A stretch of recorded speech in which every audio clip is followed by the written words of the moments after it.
I know you've recently worked with John Scott QC regarding the treatment of miners during the 1980s strike, and that strike still carries scars in many communities today. Can you tell me a bit more about how that work was left? I understand there's just a bit further to go in legislative terms, but perhaps you could just tell us a bit more about that. It was an important piece of work. Yes, I was very privileged to receive and accept the invitation to be part of John Scott's four-person inquiry into the policing of the miners' strike in Scotland, the 1984-85 strike, that is.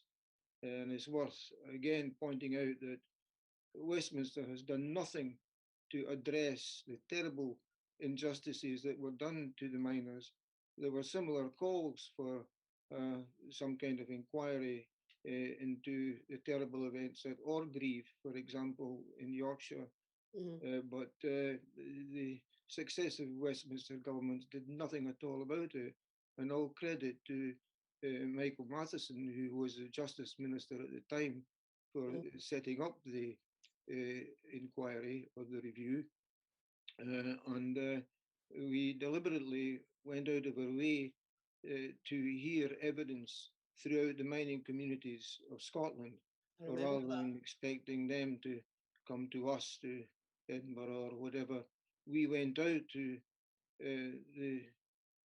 every former mining area in Scotland to hear evidence. And some of the evidence was, well, very disturbing indeed. Some people were almost literally in tears, telling us their stories about what had happened. And, you know, people who had never committed a crime in their lives were being arrested and bundled into a police van and taken away to a police station and found guilty of offences, sometimes policemen giving evidence against them, and they doubted whether the police had even witnessed some of the alleged offences. So anyway, to cut a long story short, after hearing all that evidence, and we heard evidence from the police too, because it's important that we heard both sides of the story, we came out with a recommendation for a pardon for most of the miners who were convicted of offences. Now, the criteria for the pardon have yet to be absolutely decided. The detail has yet to be worked out.